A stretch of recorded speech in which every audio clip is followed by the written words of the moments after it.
Hello friends, मैं हिमांशु स्वर्णकार आचार्य astrologer Jabalpur से आप सबको नवरात्र की शुभकामनाएं। आज मेरे पास में एक कुंडली आई थी।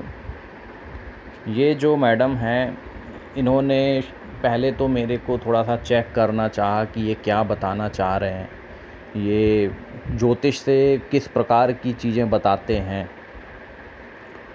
उनको ज़रा डाउट था इस नॉलेज पर, इस ज्योतिष के इन विद्याओं पर, इन विधाओं पर।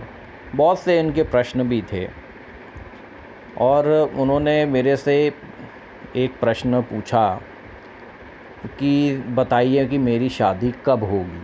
ऐसा उन्होंने प्रश्न पूछा। तो मैंने बोला ठीक है, आप मेरे को अपनी डेट ऑफ बर्थ दीजिए, मैं देखता हूँ आपकी कुंडली में जो कुछ भी नज़र आ रहा है मैं आपको बताऊँगा, लेकिन टाइम सही होना चाहिए। अब टाइम रेक्टिफिकेशन करेंगे तो उसमें मुझे टाइम लगेगा, है ना। तो यदि अब आपको जानना है, तो यदि टाइम सही है तो पहले आप आपकी जन्म कुंडली दिखाइए, वरना मैं गोचर से चेक करूँगा। तो उन्होंने मुझे जन्म कुंडली का टाइम दिया। हालांकि मैंने निकाला, टैली किया, तो जन्म कुंडली का टाइम लगभग बहुत कुछ एक्यूरेसी में है। तो अब मैं बेसिकली ये बताना चाहता हूँ कि लोगों को बहुत ज़्यादा जो आजकल संदेह होता है ज्योतिष या जो सनातन विद्याएं हैं उस पे जो लोग प्रश्न उठाते हैं कि कोई किसी का भाग्य बता रहा है, कोई किसी के लाइफ के बारे में बता रहा है, कोई किसी के लाइफ इवेंट्स के बारे में बता रहा है, तो वो कैसे पॉसिबल है। हम एस्ट्रोलॉजी के थ्रू किसी भी चीज़ को प्रेडिक्ट कैसे कर रहे हैं कि और उसका क्या कुछ बेस है। तो देखिए, ये तो एक बहुत बड़ा साइंस है, विज्ञान है।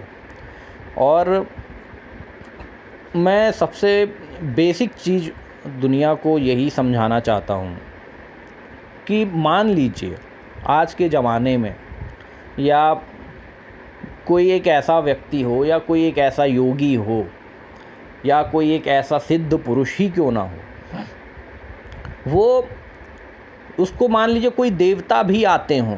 सपोज़ मैं एक उदाहरण बता रहा हूँ कि यदि मान लीजिए उसको किसी देवता की कोई बहुत बड़ी आशीर्वाद या कोई पावर उसको मिली है, या कोई देवता ही उसको आकर के बता रहा है कुछ, तो मैं उससे सिर्फ एक ही चीज़ कह रहा हूँ। यदि मान लीजिए कोई व्यक्ति आपके बारे में कोई प्रश्न कर रहा है, आप किसी भगवान से को अपने बारे में या किसी देवता से अपने बारे में कोई चीज़ पूछ रहे हैं, तो वो आपको क्या बताएगा?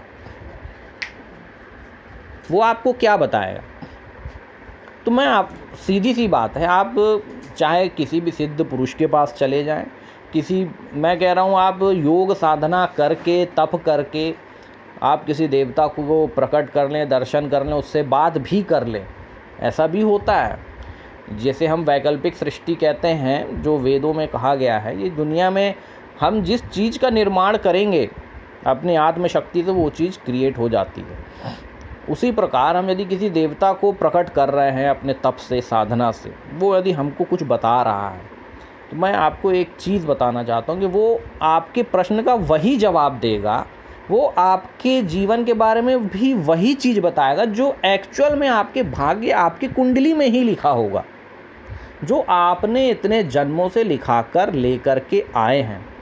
वो उसके अलावा कौन सी नई चीज़ बताएगा? भाई वो भी तो ज्योतिष से ही बताएंगे।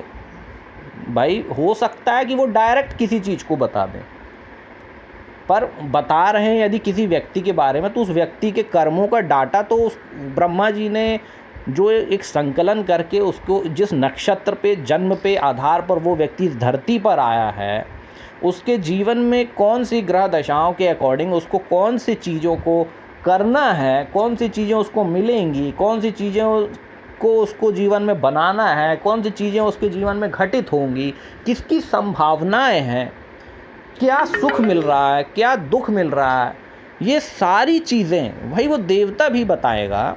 तो उसके जीवन से जुड़ी भाग्य कुंडली से ही संबंधित तो बताएगा, और क्या अलग चीज़ बताएगा? हो सकता है भाई उन देवता के पास में हो सकता है कि वो दैवी चीज़ है, तो वो थोड़ा सा एक्यूरेसी या कुछ डाटा आपको इतना ज़्यादा सटीक बता दें। यही होगा अंतर, बस यही हो। तो सबसे पहली बात जो बेसिक चीज़ है लोगों को जानने की यही ज़रूरत है कि सब कुछ आपकी ये कुंडली के अंदर है। चाहे आप कोई ज्योतिषी बताए, चाहे आप कोई देवता बताए, वो इसके बाहर कुछ नहीं बताएगा। चाहे वो कोई बहुत बड़ी अचीवमेंट है, चाहे आप भगवत प्राप्ति ही कर रहे हैं, चाहे आप मोक्ष भी प्राप्त कर रहे हैं, चाहे आप जीवन में दुनिया की कोई सी बड़ी सिद्धि मिलने वाली, सब कुछ इसके अंदर है। वो देवता भी इसके बाहर बता ही नहीं सकते। मैं कह रहा हूँ कोई देवता जी भी बताएंगे तो भाई ब्रह्मा जी का जो संविधान है, कोई भी यदि कोई डाटा निकाल के आपको सॉफ्टवेयर कंप्यूटर से कोई बड़ा नेता दे दे या कोई एक छोटा सा आदमी दे दे, पर वो देगा तो उसी सिस्टम के अंदर से, कहीं अलग से तो नहीं देगा, किसी और का डाटा उठा के तो देगा नहीं। जो डाटा आपका है, आपकी कुंडलिनी शक्ति के साथ जुड़ा है, जो आपके मन बुद्धि चित्त अहंकार में जो कर्म विद्यमान है, जो प्रारब्ध में आपके जीवन में ईश्वर ने आपको इस नक्षत्र पे, पर्टिकुलर नक्षत्र पे, इस धरा पर भेजा है, इस गर्भ में भेजा है माँ के, इस मृत्यु लोक के अंदर जो भी आपका 1 से लेकर के 12वें भाव तक जो कुछ भी आपको भोगना है, करना है, जिन चीज़ों का सुख दुख सब कुछ उस कुंडली के अंतर्गत होता है। वो कुछ अलग नहीं बताएंगे, वो उपाय भी बताएंगे, वही ज्योतिष में आपको मिलेगा। बस फर्क ये है, कोई देवता अपने तपोबल से उस कुंडली को डायरेक्ट आपको बता देता है। हो सकता है आप बहुत सी चीज़ें उनसे पूछ भी ना पाएँ, लेकिन ज्योतिष, इसीलिए ऋषियों ने, ये ऋषि जानते थे कि हर कोई उस लेवल की तप योग साधना कलयुग में नहीं कर पाएगा कि वो हर कोई उस देवी शक्ति से संपर्क साध सके। इसलिए ऋषियों ने ये ज्योतिष शास्त्र बनाया ताकि हम अपने जीवन में जो चीज़ हमारे कर्म में, हमारा कर्मों का अकाउंट है, जैसे आपका एक बैंक अकाउंट होता है, उसी प्रकार हर जीवात्मा का एक कर्मों का बहुत बड़ा अकाउंट है। उन कर्मों के ही आधार पे व्यक्ति की इस जन्म की कुंडली बनती है। ज्योतिषी क्या करता है? ज्योतिषी वही चीज़ करता है कि आपके पर्टिकुलर जो कर्म किस दशा में कौन से कर्म आपके जग रहे हैं, कौन सी वासनाएं इच्छाएं जग रही हैं, हर एक प्लैनेट, हर एक भाव अलग अलग चीज़ें बताता है। कौन सी चीज़ों की संभावनाएं प्रबल हो रही हैं, कौन सी घटनाएं घटने वाली हैं, कौन से कर्म आपके जीवन में इम्पॉर्टेंट हैं, करना चाहिए या नहीं करना चाहिए, किस दिशा में किस प्रकार से करना चाहिए, वो सारी चीज़ें वो आपके प्लैनेट्स बताते हैं। ये ज्योतिष, ये कुंडली बताती है। उसके समाधान भी बताते हैं। समाधान भी कोई दैवी चमत्कार नहीं होता है, वो भी एक प्रकार की कर्म की ही एक्टिविटी होती है। जो ज्योतिषी बताता है आपकी कुंडली को सर्च करके, रिसर्च करके, उस पर एनालिसिस करके, उस पर खोज करके, उसको अध्ययन करके, एक एक प्लैनेट और नक्षत्र की स्थिति को समझ करके, उनके गुण होते हैं, उनके स्वभाव होते हैं, उनकी प्रकृति, उनके जो क्रियाकलाप होते हैं, उनके जो कारकत्व होते हैं, हमारे जीवन में, हमारे शरीर में और भौतिक मंडल में हर चीज़ से ये सारी चीज़ें जुड़ी हुई हैं। जीवन की हर एक क्रियाकलाप, हर चीज़ इन नक्षत्रों, इस चक्र से जुड़ी हुई है। कब कौन सी चीज़ घटित होनी है, कब किस चीज़ का व्यय होने वाला, कब किसी चीज़ पर किस प्रकार की स्थिति बनेगी, ये ज्योतिष शास्त्र से हम जान सकते हैं।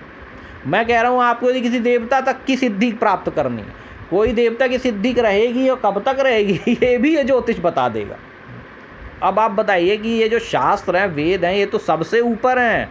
इसके आगे ब्रह्मा विष्णु महेश सब नतमस्तक हैं। आपको उसके ऊपर भी सीढ़ी चढ़नी है। आपको यदि कोई ज्योतिष सिर्फ धर्म संसार की ही भोग विलास में ही डुबो रहा है, तो वो ज्योतिष के नाम पर सिर्फ आपको भटका रहा है। आपको आपके जीवन में चारों सीढ़ियाँ चढ़नी है, आपके धर्म से, आपके अर्थ से, आपके काम से, आपके मोक्ष से। धर्म अर्थ आपका जो जीवन के कर्तव्य हैं वो धर्म भी है। आपके जीवन का एक त्रिकोण जो होता है, धर्म का एक त्रिकोण होता है, कर्म का एक त्रिकोण होता है, आपके काम का सांसारिक भौतिक इच्छाओं भी जरूरी हैं, यहाँ का कर्तव्य भी जरूरी है। उसके बाद आपको उस मोक्ष के कार्य के लिए भी इसी जीवन में करना जरूरी है। लोग उस पर ध्यान ही नहीं देते हैं। पाठ पूजा करने का सिर्फ मतलब ये नहीं है कि सिर्फ आपको सांसारिक सुख देना है। हर कोई देवी सिद्धि, हर कोई देवता, शास्त्र का कोई भी ज्ञान आपको आपके जीवन के परमार्थिक उद्देश्य तक ले जाने के लिए ऋषियों ने दिया है, वेदों ने दिया है। ये चीज़ समझना जरूरी है। तो सबसे इम्पॉर्टेंट चीज़ यही है कि ज्योतिष को हम अपने जीवन में सिर्फ एक प्रेडिक्टिव जिसे बोलते हैं ना प्रेडिक्टिव टूल मान करके ना चलें। हमारे जो आज के भी जो अच्छे पढ़े लिखे जो ज्ञानी जन हैं वो भी आज रिसर्च कर रहे हैं, वो भी आज इस चीज़ को स्वीकार कर रहे हैं कि ज्योतिष एक मार्गदर्शन, एक बहुत बड़ा गुरु है ज्योतिष, ईश्वर ही है। काल पुरुष कौन है? काल पुरुष विराट पुरुष का ही स्वरूप है ये, जो हम ब्रह्मांड में संपूर्ण आँखों से नहीं देख सकते। हम सिर्फ एक स्क्रीन के एक चार्ट में सब कुछ देख सकते हैं, अपने जीवन का पूरा खाका चक्र। कोई देवता भी उतना नहीं बता पाएगा। देवता कितनी देर बैठेगा आपके साथ? कोई भूत प्रेत या कोई शक्ति भी मान लो कोई व्यक्ति सिद्ध कर लेता है, उसके पास भी जितनी शक्ति होगी वो उतना ही बताएगा। ब्रह्मा जी उसको जितना अलाउ करेंगे उनके अधिदेवताओं को, वो उतनी ही आपको परमिशन देगा कि उसको इतना ही डाटा ट्रांसफ़र किया जाए। उसके बाद यदि उसको परमिशन नहीं होगी तो वो आपको उस भाव से ज़्यादा कुछ रिजल्ट, उस भाव से ज़्यादा कोई आपको परिणाम बताएगा ही नहीं। अब क्या करेंगे? इसलिए बना है ज्योतिष शास्त्र। यहाँ इसमें आपके जीवन के सर्व धर्म, सर्व पुरुषार्थ सिद्धि के सब गणित इसमें विद्यमान है। तो इस चीज़ को समझना बेहद ज़रूरी है। और मैं बेसिकली अब इस कुंडली पर ही यदि मैं बात करूं, जिस क्लाइंट ने मेरे से अभी इस पर प्रश्न किया था, इन्होंने मेरे से टेस्टिंग करने का प्रयास किया था कि भाई देखें कि यार ये क्या बताते हैं, कैसे बताते हैं। तो मैंने सीधी सी बात है, जो ज्योतिष के नॉर्मल सूत्र, मैं बहुत गहराई पे नहीं जाता हूँ, बहुत जो नॉर्मल सूत्र है, हम पहले उन नॉर्मल सूत्र को ही समझ लें।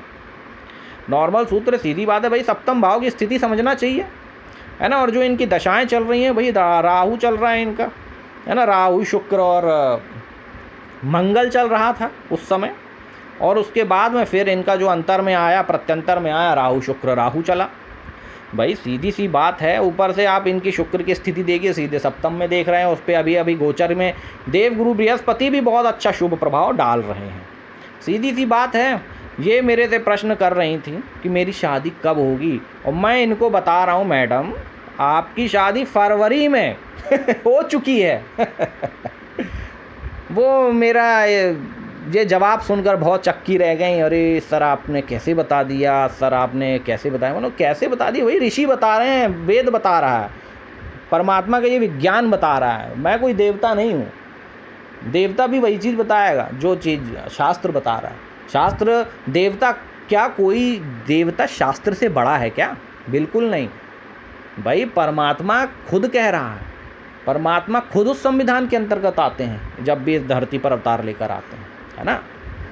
तो जो भी इनके चार्ट में दिख रहा है, मैंने सीधे बोला भाई देखो कि आप देखो अष्टम भाव जो राहु का, जो सीधी सी बात है, जो छाया है, जो राहु है, किसकी है भाई? शनि की। शनि का घर भी एक्टिवेट किया, है ना। अब शुक्र की दृष्टि भी जा रही है ना, और ऊपर से ससुराल भी एक्टिवेट हो गया, और देवगुरु बृहस्पति का प्रभाव भी पड़ गया। सीधी सी बात है, जब हम किसी प्रकार का मेन चीज़ है, जब शुभ किसी प्रकार की शुभता का जब हम द्योतक हम देख रहे हैं किसी कुंडली पर, जब प्लैनेट्स खुद बता रहे हैं, ब्राह्मणत्व प्लैनेट जिसे हम शुक्र गुरु कहते हैं, है ना। तो ब्राह्मणत्व का सीधा सीधा अर्थ है भाई वो किसी प्रकार के मांगलिक कार्य, ऊपर से मंगल शुक्र बैठे हुए हैं। तो ये जो व्यक्ति हैं, ये जो महिला हैं, इनके जीवन में कहीं ना कहीं मंगल शुक्र का जो एक योग होता है, कहीं ना कहीं विवाह। मैंने इनसे ये भी पूछा कि देखिए आपके पहले भी कहीं ना कहीं रिश्ते लगे, वो टूटे भी थे, है ना। मंगल शुक्र जो होता है कहीं ना कहीं व्यक्ति के अंदर बहुत सांसारिक इच्छाओं को बहुत ज़्यादा बढ़ा देता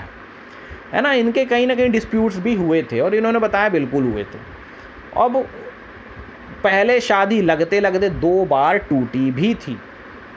एकदम सही, इन्होंने बोला कि सर एकदम सही कह रहे हैं आप, क्योंकि भाई योग ऐसे दिख रहे हैं, और इस प्रकार की ऊर्जा उनके शरीर में, उनके मन में भी विद्यमान होगी, क्योंकि वो प्लैनेट लग्न पे बैठा हुआ है। तो वो जीवन में अब इन ऊर्जाओं से लड़ नहीं सकती। आपको क्या करना है? आपको उसको सिर्फ समझना होगा। अब हम किसी की व्यक्ति के मान लो लग्न में कोई प्लैनेट बैठा, जिसका मतलब ये नहीं है कि हम उससे लड़ने लगें, हम रोने लगें, या हम सोचने अरे अब तो बुरा हो गया। अरे बुरा कुछ नहीं होता है, आपको बस ईश्वर के संदेश को समझना होता है, उस ग्रह के सीक्रेट कोड को समझना होता है। जो व्यक्ति अपनी कुंडली को जाने अनजाने में, कि देखिए एक बड़े बड़े जो योग होते हैं, कई लोग अनजाने में अपनी कुंडली के कोडों को डिकोड कर लेते हैं, उसको समझ लेते हैं, उसके अनुसार चलना शुरू कर देते हैं, वो सक्सेसफुल हो जाते हैं। जो लोग नहीं जानते वो लोग ज्योतिष के थ्रू करते हैं, शास्त्र के ज्ञान के थ्रू अप्लाई करते हैं, ये दुनिया का सबसे बड़ा गाइडेंस टूल है, सबसे बड़ा मोटिवेटिंग टूल है। इससे अच्छा मोटिवेशन, इससे अच्छा एक्यूरेट, एकदम सही मार्गदर्शक दुनिया में कोई नहीं है। हो सकता है कोई गुरु आपको भटका दे, जो संसार में आज जो राहु के अंतर्गत अपनी बुद्धि को लपेट करके दुनिया को ज्ञान बांट रहा है। हो सकता है कोई बहुत बड़ा बुद्धिजीवी भी आपको वो रास्ता ना बता पाए, लेकिन ये ऋषियों का परम ज्ञान है, जो आपकी कुंडलिनी शक्ति को पकड़ के बैठी हुई है, जो एक्यूरेट लेवल पे आपको जानती है आपके अंदर कौन से प्लेनेट की ऊर्जा, आपके अंदर क्या इच्छाएं, आप क्या करना चाहते हो। इनको जो है सबसे पहली चीज़ है, मैंने अब देखिए, हम इनका जो है ना चंद्रमा भी थर्ड हाउस में बैठा हुआ है।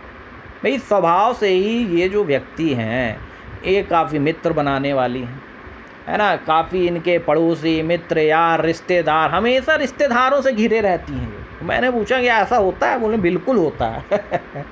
तो ये कुंडली के प्लैनेट, एक चीज़, हम ग्रह का जो स्वभाव होता है वो आपके जीवन से आपको कभी भी अलग नहीं करता, आपके जीवन में वो चीज़ें खड़ी हो जाती हैं। तो आज यहीं तक एक छोटी सी बात थी, और आगे किसी अच्छे टॉपिक पे कभी चर्चा करता हूँ तो मैं वीडियो ज़रूर डालूँगा। जय श्री कृष्ण।